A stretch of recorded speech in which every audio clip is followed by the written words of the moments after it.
오늘 말씀 내용은 이 사도 바울이 이 마지막으로 데살로니가 교인들을 위해서 기원하는 이런 말씀으로 데살로니가 전서를 마무리하고 있습니다.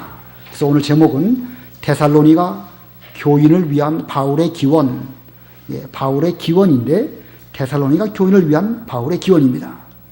우리가 이 데살로니가 전서를 공과책에서 이미 다 배웠는데 요 끝부분을 그냥 건너뛰었습니다. 건너뛰기가 좀 그런 것 같아서 이 시간 그 마저 하려고 합니다.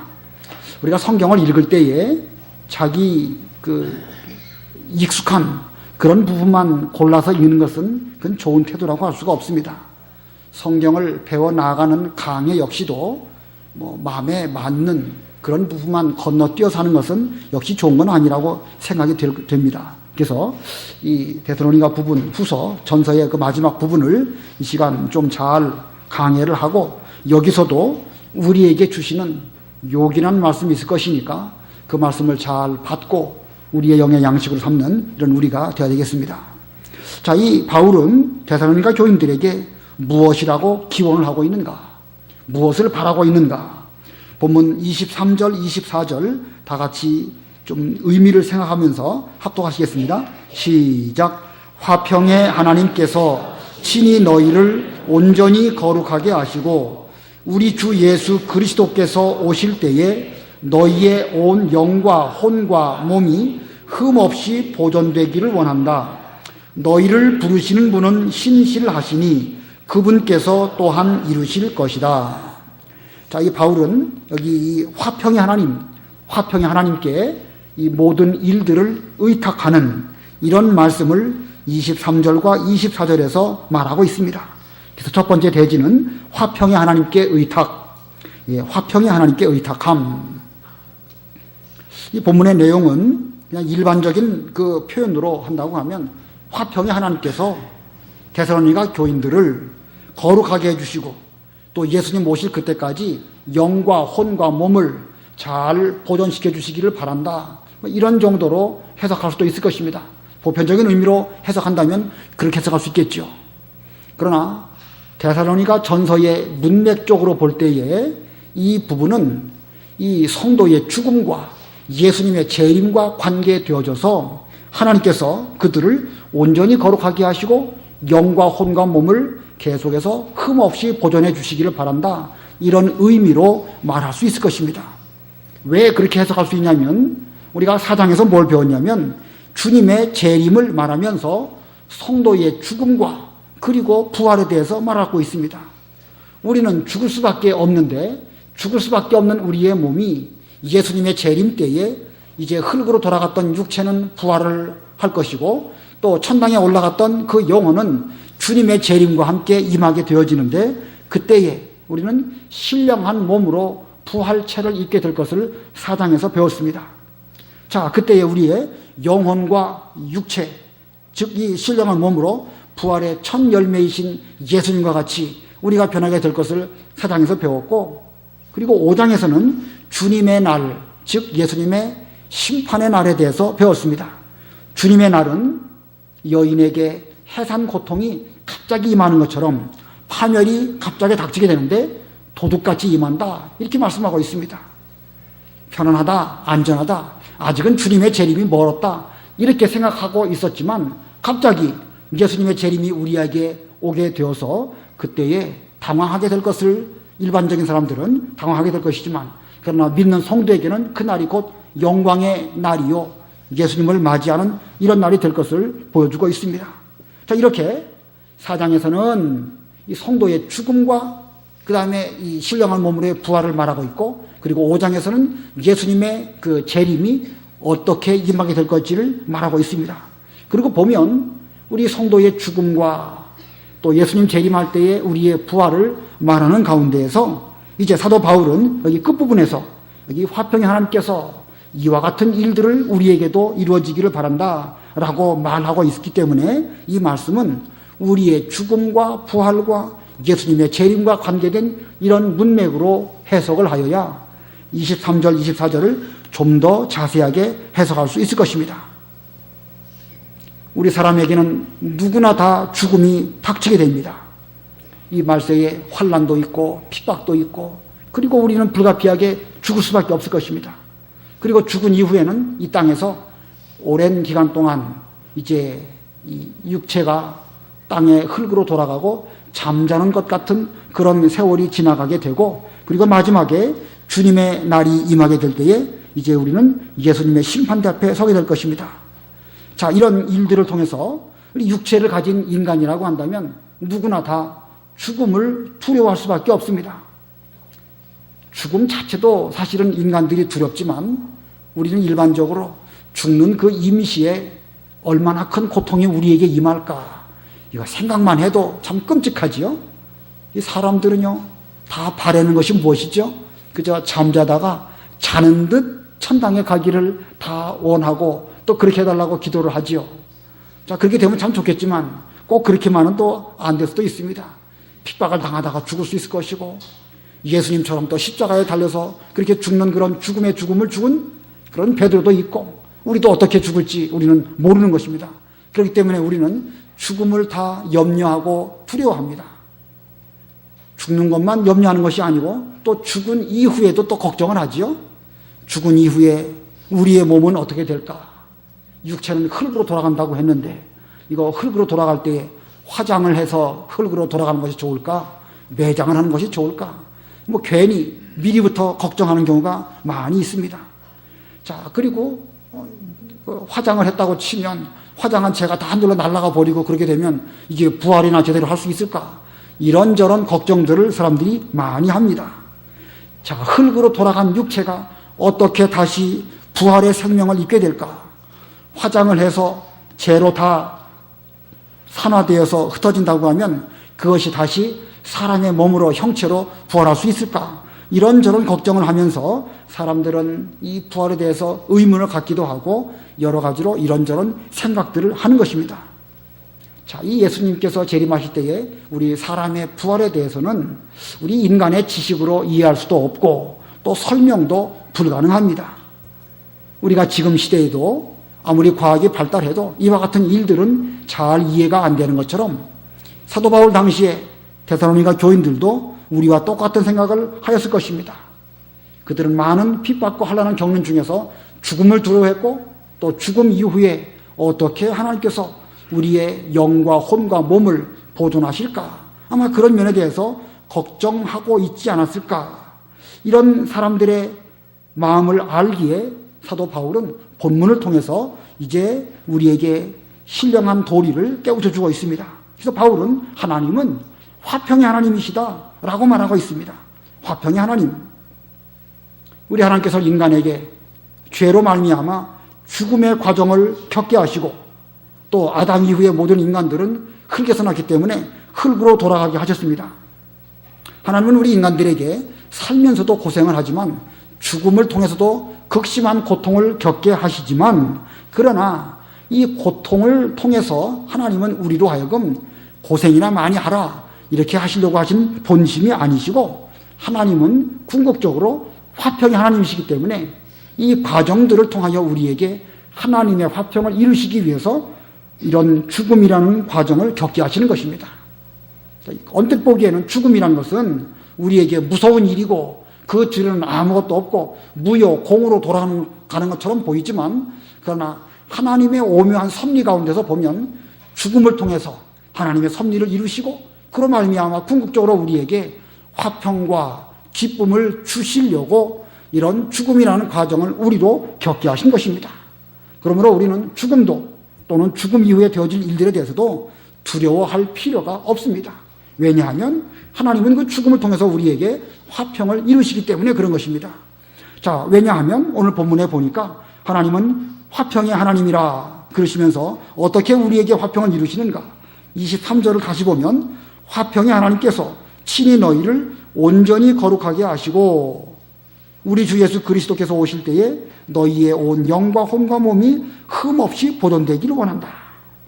자, 하나님께서 어떻게 우리에게 화평을 이루시는가? 여기 먼저는 친히 너희를 온전히 거룩하게 하신다 이렇게 말하고 있습니다. 친히 너희를 온전히 거룩하게 하시고, 사람이 죽으면 죽는 그 순간 우리의 죄값으로 말미암은 고통은 그것으로 끝입니다. 자, 죄의 값은 사망이지요. 아담 이후에 우리 모두는 다 죄인인데 그 죄값은 죽음으로 우리에게 이제 임하게 되는 것이고, 죽음 이후에는 더 이상 육신적인 고통은 없습니다. 물론 이제 영적인 고통은 있고, 그 이후에 믿지 않은 사람들에게 대해서는 지옥 형벌이 있지요. 그러나 그것은 또 다른 면으로 보고 육체가 당해야 될 고통은 죽음 이후로 끝입니다. 자, 죽음 이후로 끝인데 그 이후에는 이제 영적인 면으로 남아있는데, 영적인 면도 두 가지가 있겠지만 믿지 않는 사람들에게는 이제 죽은 이후에도 영적 사망이 있어서 영원한 지옥에 가서 영원 형벌을 받게 되는 것인데, 그것은 우리와 상관이 없습니다. 또 본문도 사도 바울이 데살로니가에 있는 성도들에게 주신 말씀이니까 믿음의 성도들에게는 더 이상 영적 죽음, 지옥 형벌 그 말할 필요가 없는 것이죠. 본문의 의미는요, 이 예수 믿는 성도는 죽는 그 순간 그 믿음으로 말미암아 우리가 믿음 지킨 거, 신앙생활한 거, 그것을 하나님께서 온전히 거룩하게 하신다, 이런 뜻입니다. 다시 한번 설명드리겠습니다. 우리가 이 땅에 사는 동안에 죄값으로 고난을 많이 당합니다. 그러나 죽음 이후에는 더 이상 육체의 고난, 죄값의 문제, 그런 것들은 끝이 납니다. 더 이상 고난 없어요. 그 뒤에 무엇이 남느냐? 영적으로 우리가 믿음 지킨 거, 그것이 남는 거예요. 그것을 하나님께서는 온전히 거룩하게 하신다, 이렇게 표현한 것입니다.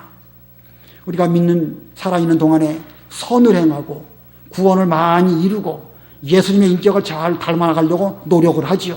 그러나 그런 가운데서도 불가피하게 죄를 짓고 여러 가지 악을 또 우리도 할 수 있죠. 행하기도 합니다. 그러다가 이제 그런 가운데서 우리의 이 중생한 영혼이 조금씩 자라납니다. 그러다가 이제 죽음을 딱 만나게 되면 죽음으로 말미암아 더 이상 육체의 고난은 끝이 나지만 이 땅에 있는 동안에 구원을 이루고 영적으로 성장한 그곳, 장성한 그건 어떻게 될 것인가?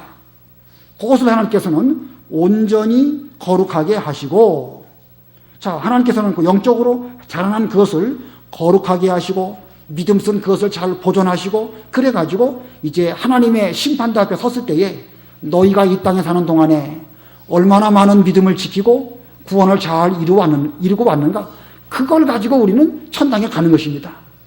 잘 이해가 되시죠? 잘 이해가 되셔야 됩니다. 우리가 이 땅에 사는 동안에 불가피하게 육체의 부패성을 갖고 있기 때문에 죄는 짓습니다. 그러나 그 죄값으로 말미암은 고통, 그것은 죽는 그 순간 다 끝나버리는 거예요. 더 이상 하나님이 우리에게 왜 그런 죄를 지었느냐, 왜 또 그때의 이런 어려운 일을 제대로 믿음으로 못 감당했느냐, 이렇게 하시는 경우는 없습니다. 다만 우리가 주 앞에, 심판대 앞에 가져갈 때에 뭘 가지고 가는가? 믿음 지킨 거, 자라난 거, 중생한 영혼이 성장한 거, 그거 가지고 가는 거예요. 그런데 죄를 많이 범한 사람은 그만큼 성장을 못하는 거예요. 그저 겨우 구원이나 받아가지고 불 가운데서 나오는 것 같은 그런 상태를 가지고 가면 부끄러운 구원이나 당하는 것이죠. 믿기는 믿고 구원을 받기는 받지만 그런 정도만 가지고 천당에 가는 그 상태입니다. 한 살이나 두 살이나 한 서너 살 되면 천당에 가면 좋기는 좋지요. 그러나 장성한 것이 없기 때문에 천당의 여러 가지 좋은 것들을 누리고 기뻐하고 즐길 만한 그런 실력이 없기 때문에 그런 정도로 천당에서 또 영원토록 사는 것입니다. 그러나 믿음을 많이 지키고 죄와 싸워가지고 그 영혼이 많이 자라나고 중생한 영혼이 그만큼 성장하여 믿음의 인격을 이룬 사람은 그걸 가지고 주 앞에 가는 거예요.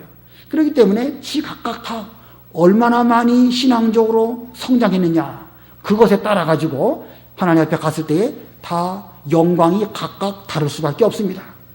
해의 영광이 있고 달의 영광이 있고 별의 영광이 있고 별과 별의 영광이 각각 다른 것처럼 우리 모든 성도들이 예수 믿고 구원받으면 죽는 그 순간 모든 육체의 고난은 끝이 나지만 얼마나 이 땅에 있는 동안에 믿음을 잘 지켰느냐, 그걸 가지고 하나님 앞에 가게 되는데, 그것을 하나님께서 하나님께서 친히 너희를 온전히 거룩하게 하신다, 본문에 그런 의미로 말씀하고 있는 것입니다. 그 다음에 우리 주 예수 그리스도께서 오실 때에 너희의 온 영과 혼과 몸이 흠없이 보존되기를 원한다. 자, 하나님 또 무엇을 하시는가? 화평의 하나님께서 우리의 영과 혼과 몸을 흠없이 보존하신다. 자, 영과 혼과 몸, 우리 사람의 그 구성을 말할 때에 3분설이 있고 2분설이 있습니다. 들어보신 적이 있으시죠? 사람의 몸을 영혼과 육체로 되어 있다. 이렇게 말하는 것을 2분설이라고 합니다. 영혼과 육체. 일반적으로는 다 2분설을 취하고 있습니다. 그러나 오늘 본문에는요, 꼭 그렇게 2분설만을 말하고 있지 않습니다. 본문은 영과 혼과 몸, 이렇게 3분설로 말씀하고 있습니다. 자, 어느 것이 맞을까요? 2분설이 맞을까요? 3분설이 맞을까요? 이것도 맞고 저것도 맞다, 그렇게 말할까요? 성경이 참 애매합니다. 우리는 일반적으로 영혼과 육체 2분설로 말하지만 오늘 본문에서는 영과 혼과 몸이라고 해서 3분설을 말하기도 합니다.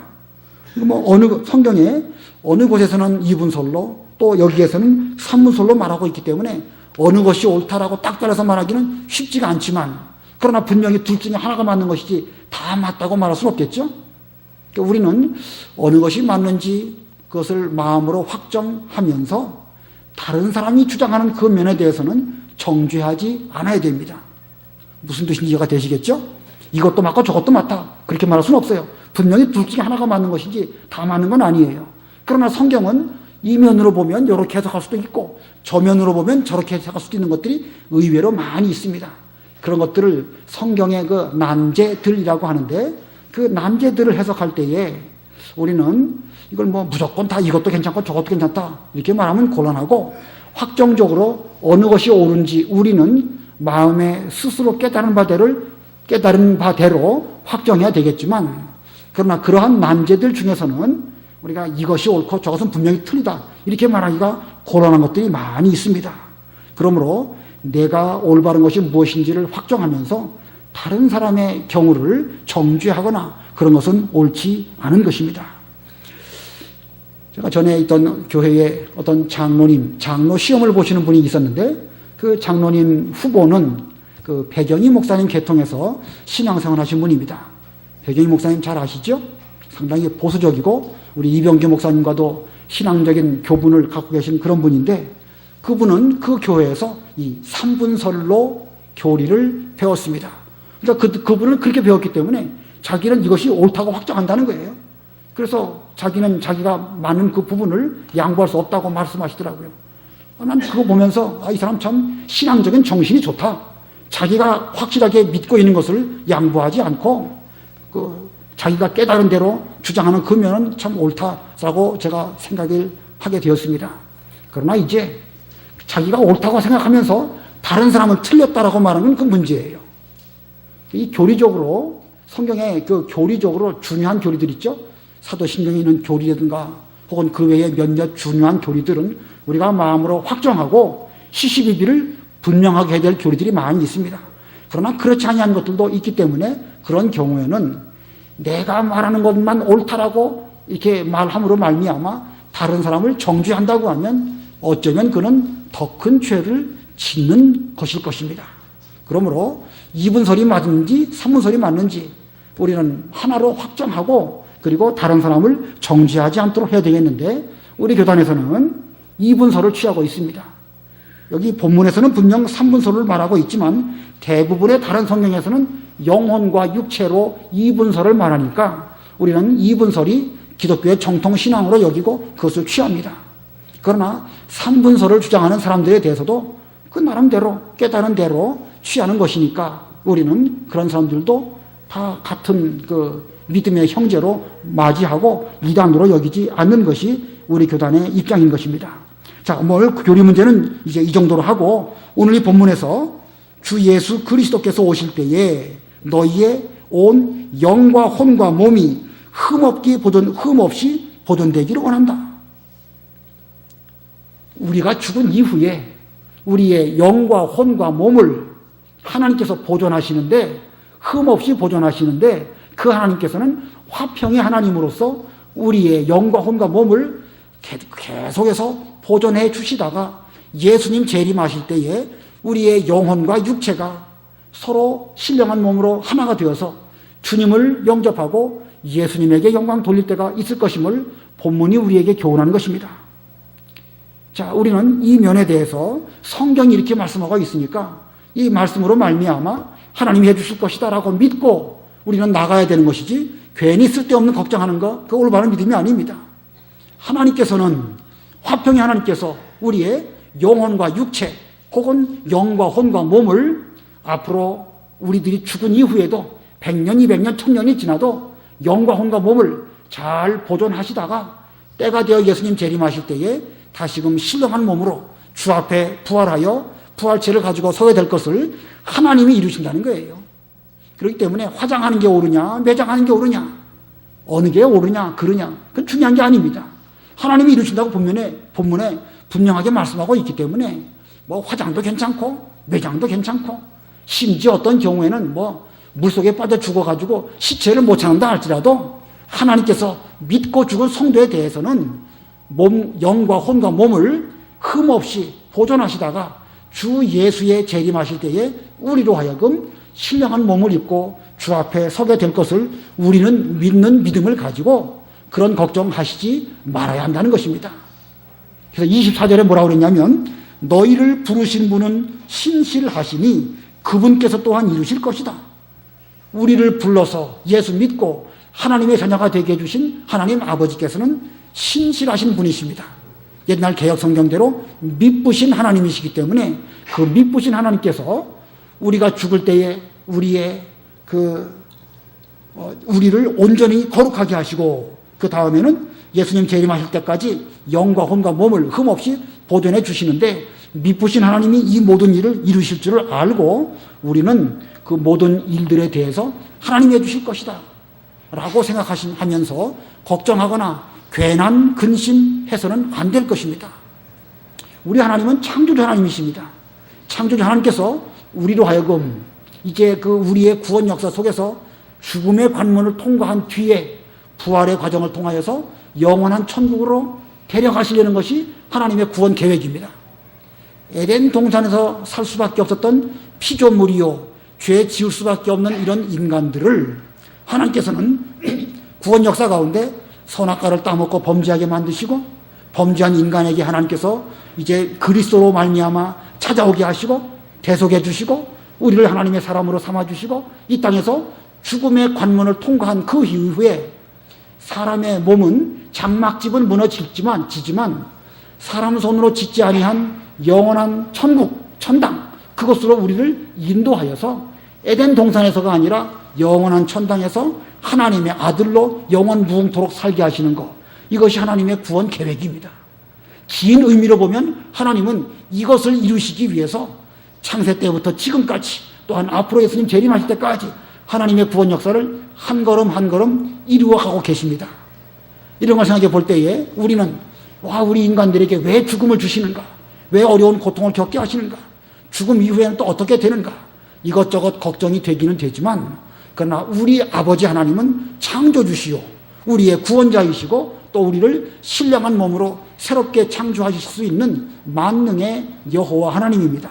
이 하나님은 신실하신 미쁘신 하나님이시기 때문에 그 하나님이 이 모든 것을 이루실 것입니다. 그러므로 우리는 죽음이나 죽음 이후의 일들에 대해서 쓸데없이 걱정하지 말고 화평의 하나님께서 우리에게 대하여 화평을 이루시기 위하여 우리로 하여금 이 땅에서 믿음을 지키게 하려고 고난을 겪게 하시고 또 죽음의 관문을 통과하게 하시고, 그리고 얼마 지나서 예수님 재림 때에 우리에게 온전한 화평을 이루실 줄을 믿고 이것을 확신하면서 두려워하지 않는 우리 모두들이 되어야 되겠습니다. 우리는 죽기 전까지 우리가 해야 될 일이 무엇인가? 우리는 우리의 중생한 영혼을 가지고 구원을 잘 이루어서 예수님의 인격을 닮아 나아가서 이제 죽는 딱 그 순간 우리의 영혼을 하나님께서 온전히 거룩하게 하시고 예수님 재림하실 때까지 영과 혼과 몸을 잘 보존하셨다가 이제 우리로 하여금 주 앞에 서는 것입니다. 이것을 염려하면서 우리는 계속해서 믿는 일을 잘하고 중생한 영혼이 구원을 잘 이루어 나가도록 하는 것, 이것이 지금 우리가 해야 될 일인 것입니다. 그러므로 우리 모두는 쓸데없는 죽음에 대한 걱정이라든가 죽음 이후에 되어질 일들에 대해서 괜히 염려하지 말고 지금 우리가 해야 될 것이 무엇이에요? 우리의 영혼이 자라나는 것입니다. 믿음을 잘 지켜서 예수님의 인격을 만들어 나가는 것, 그거 가지고 이제 주 앞에 가는 줄을 믿고 그 믿는 일을 잘하는 우리가 되어야 되겠습니다. 그 다음에 두 번째 대지로 사도 바울은 자신을 위해서 기도해 줄 것을 요청하고 있습니다. 25절입니다. 형제들아, 우리를 위하여 기도하여라. 여기 우리는 누구겠죠? 바울과 실로아노와 디모데가 데살로니가 전서를 지금 고린도에서 기록하고 있는데 우리를 위해서 기도해 달라라고 기도 요청을 하고 있습니다. 위대한 사도 바울이지만 그는 자신도 하나님의 구원 역사를 이룸에 있어서 자기가 얼마나 부족한 것인지를 잘 알고 있기 때문에 나를 위해서 기도해 달라, 우리를 위해서 기도해 달라 이렇게 부탁을 하고 있습니다. 나는 사도이니까 하나님의 일을 잘할 수 있을 것이다. 뭐 너희들이 기도해 주지 않아도 나는 얼마든지 잘할 수 있다. 만약에 그렇게 한다고 하면 그 사도의 자격도 없고 바울이라고 말할 수가 없겠죠. 바울은 우리와 똑같은 인간이었기 때문에 그는 비록 육신적으로 위대한 인물이지만 하나님의 위대한 구원사역 앞에서 나 역시도 약하고 부족할 수밖에 없으니까 너희들은 나를 위해서 기도해달라. 또한 나는 너희들을 위해서 기도해 주겠다. 이렇게 지금 성경이 말씀하고 있는 것입니다. 자, 그래서 사도 바울은 데살로니가 교회를 위해서 기도했고 또 데살로니가 교회의 성도들은 바울을 위해서 기도했습니다. 자, 그러고 보면 저나 여러분이나 우리 서로서로도 피차 위에서 기도해주는 이런 교회가 되어야 할 것입니다. 여러분들은요, 뭐 저를 위해서라기보다는 특별히 자기 교회의 담임 목사를 위해서 기도하는 거 어떻게 보면 기도의 순위에 있어서 가장 으뜸이 아닐까 생각이 듭니다. 사도 바울은 자기를 위해서 기도하려고 말했습니다. 사도 바울에 비교해 볼 때에 저는요, 이거 뭐 형편없는 사람입니다. 사도 바울을 위해서 기도를 한 번 해준다고 하면 아마도 저를 위해서는 100번, 10,000번 해주어도 저는 사도 바울의 근처도 가지 못할 것입니다. 아무쪼록 부탁드리기는 여러분께서도 부족한 저를 위해서 기도 많이 해주시기를 바라고 또 역시 부족하지만 저도 여러분들을 위해서 기도하는 이런 교회가 될 때에 우리 교회가 정말로 건강한 교회가 될 것입니다. 우리 주변에 힘든 일들이 많이 있지만 내가 상대방을 위해서 기도한다. 그러면 단순히 기도만 되는 게 아니죠. 우리 목사님이 요즘에 마음이 어떠할까? 어떤 어려운 일은 없을까? 우리가 기도하려고 하면 그 사람의 입장을 헤아리게 되고 그 사람의 상태를 살펴보게 되면서 그러면서 위해서 기도해 줄 것입니다. 역시 마찬가지. 우리 모두 서로 마찬가지입니다. 우리가 그렇게 기도한다고 하면 상대방을 이해하게 되고 그 사람이 어려운 일을 살펴보게 되고 기도도 해주지만 물질적으로 도와줄 필요가 있다고 하면 물질적으로 도와주고 또 어려운 일이 있으면 함께하고 그래가지고 우리가 예수님의 지체로서 한 몸을 이루어 나가는 이런 교회가 된다고 하면 우리 교회는 정말로 건강한 정말로 좋은 그런 교회가 될 것입니다. 사도 바울로 말미암아 데살로니가 교회가 좋은 교회가 되었고 데살로니가 교회가 사도 바울을 위해서 기도해 주므로 사도 바울이 위대한 그런 인물이 된 것처럼 우리 모두들도 서로 위해서 피차 기도해 주는 이런 아름다운 교회가 되기를 바랍니다. 그 다음에 세 번째, 형제에 대한 문안을 말씀하고 있습니다. 형제 문안 26절 우리 다 같이 합독하십니다. 26절 시작. 거룩한 입맞춤으로 모든 형제에게 문안하여라. 자, 이 한 절 속에 아주 중요한 가르침이 있습니다. 자, 누가 누구에게 문안하라고 말하고 있죠? 먼저 누구에게 문안하라고 그러죠? 모든 형제에게. 자, 모든 형제에게. 누구 보고 문안하라고 말하는 겁니까? 여기 뭐 누구에게는 나와 있지 않지만 이 말이 명령문인 것을 보면 너희들은 이라는 말이 생략되어 있는 것입니다. 데살로니가 교회에 있는 모든 너희들은 모든 형제에게 거룩한 입맞춤으로 문안하여라 라고 말하고 있습니다. 자, 모든 성도들에게 서로 거룩한 입맞춤으로 문안하는 이런 교회가 되어져야 이게 좋은 교회입니다. 끼리끼리만 인사하고 부분적으로만 어울리는 그런 교회, 그거 좋은 교회라고 말할 수 없습니다. 우리 몸은 예수님의 지체입니다. 예수님의 지체인 이 몸이 서로 편 가르고 나누고 그런 경우가 없습니다. 발이 아프다거나 팔이 아프다든가 그러면 손이 다 가서 어루만져주고 서로서 살펴가지고 그래가지고 온 몸이 건강하게 되도록 노력하는 것이 한 지체의 역할입니다. 그러므로 우리는 이 교회에서 예수님의 지체이므로 우리는 부분적으로 어울리지 말고 서로 무난하고 서로 인사를 아름답게 잘 나누는 이런 좋은 교회가 되어야 됩니다. 오늘 본문에 보니까 어떻게 무난하라고 했는가? 거룩한 입맞춤으로 모든 형제에게 무난하라. 이 거룩한 입맞춤이 무엇일까? 우리도 이따 무난하면서 피차 거룩한 입맞춤으로 무난해야 될 터인데, 여기서 말하는 거룩한 입맞춤이 무엇일까? 이거 하나의 그 인사의 풍습이라고 말할 수 있겠죠. 인사하는 표현 방법이 어떤 경우는 악수도 하고, 어떤 경우는 우리 동양의 예의는 허리를 숙여서 정중하게 인사하는 것이 인사법입니다. 마찬가지로 서양의 풍습 가운데에는 이제 그 입맞춤으로 볼에다가 이렇게 입을 맞춘다든가, 혹은 이마에다가 존경의 표시로 입을 맞춘다든가, 또는 입술로 사랑하는 관계를 표현한다든가, 이런 입맞춤의 풍습이 이 유대인들에게는 있습니다. 그런데 그 입맞춤, 단순한 입맞춤이 아니라 그 앞에 거룩한 입맞춤으로 이제 서로 무난하라, 이렇게 말하고 있습니다. 자, 우리는 이러한 인사로 서로 인사하는 이런 교회가 되어야 됩니다. 우리가 인사 하나만 잘해도요, 점수 반은 따고 들어가는 것입니다. 직장 생활도 그렇죠. 인사 하나만 잘해도요, 점수 반 따고 들어가요. 사업할 때도 그렇습니다. 성도 간의 신앙생활, 우리가 화목한 교회를 세워 나가는데도 우리가 인사 하나만 잘해도 우리 교회가 아주 좋은 교회가 될 것입니다. 저는 여러분들 서로 인사 잘 하시리라고 믿는데, 의외로 신앙생활 하다 보면 서로 인사하지 않는 그런 경우가 좀 있더라고요. 우리 교회는 그런 경우 없으리라고 믿고 또 없기를 바랍니다. 이렇게 말하면서도 제가 누구라고 말하기는 그렇고, 전에 있던 교회에 그런 사람이 있어요. 믿는 신앙생활은 아주 잘하는 사람인데 누구하고 한번 싫어지면 쳐다도 안 보는 거예요. 근데 이게 어느 면에서는 이해가 되기는 돼요. 그 사람은 시시비비가 분명한 사람이에요. 이것은 옳고 저건 그르고 반드시 이렇게 그 시시비비가 분명한 사람이라서, 그런 면으로 보면 신앙적으로 모든 일이든지 바로 하려고 하는 정신은 참 좋습니다. 근데 그게 지나치다 보니까 한번 어떤 사람이 잘못해가지고 그 사람의 눈에 나면 쳐다도 안 보는 거예요. 찬바람에 쌩쌩 돕니다. 우리에게는 그런 일 반드시 없어야 됩니다. 그런 일이 있으면 그거 정말 고쳐야 되는 것입니다. 오늘 본문의 말씀처럼 모든 사람들은 모든 형제들에게 거룩한 입맞춤으로 서로 무난해야 되는 것입니다.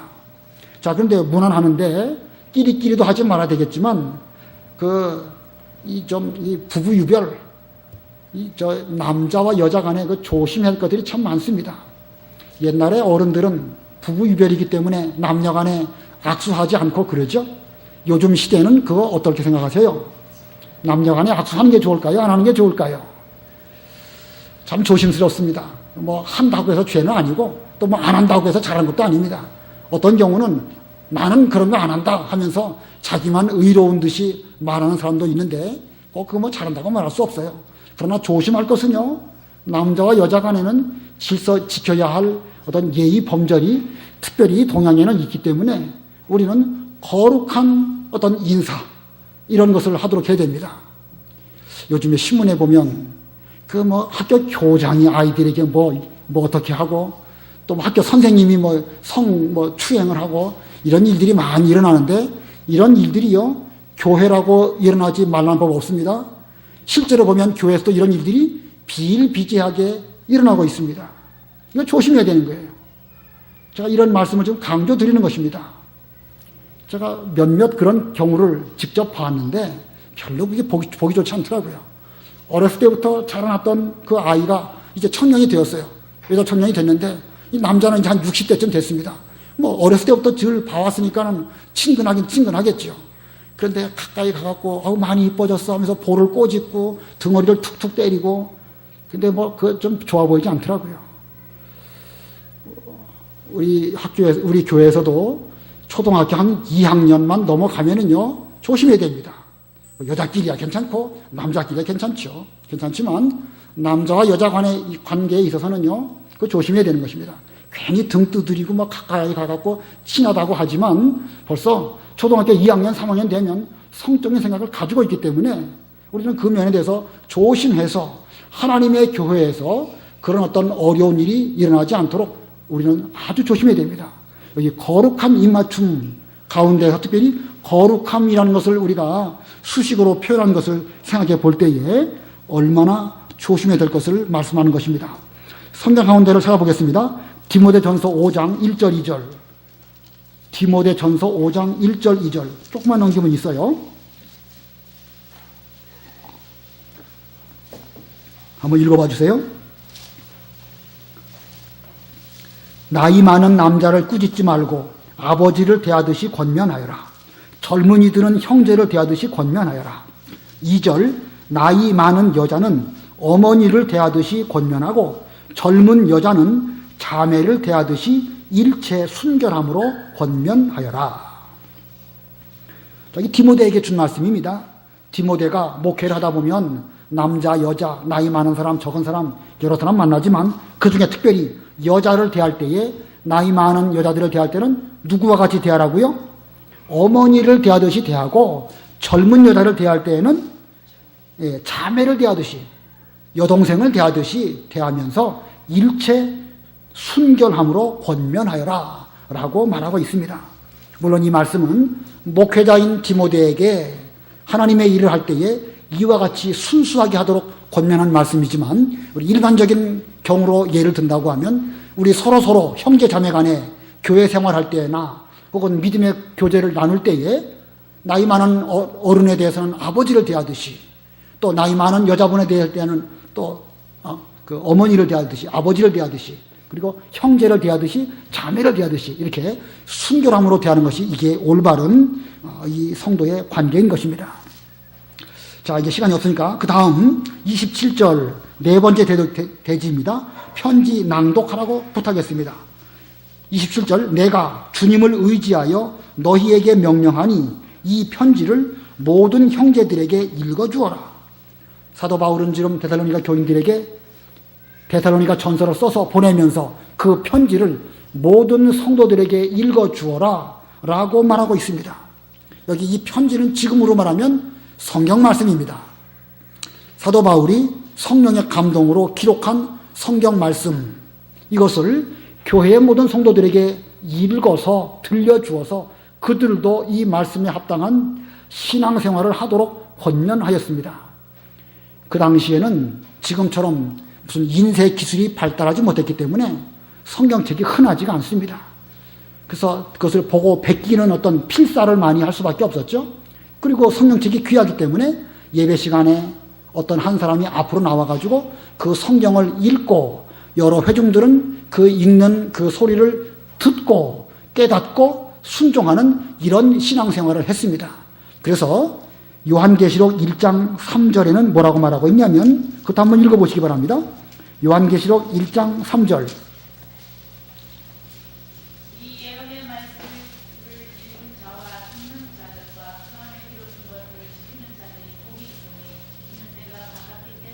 이 예언의 말씀들을 성경 말씀들을 이에요. 성경 말씀들을 읽는 자와 여기 읽는 자는 단수로 말하고 있죠.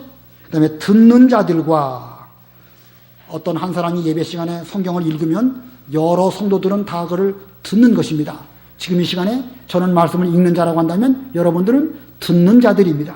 그리고 이제 우리 모두는 나아가서 이 말씀대로 지켜야 되는 것입니다. 그래서 지키는 자들이 복이 있으니 이렇게 말하고 있습니다.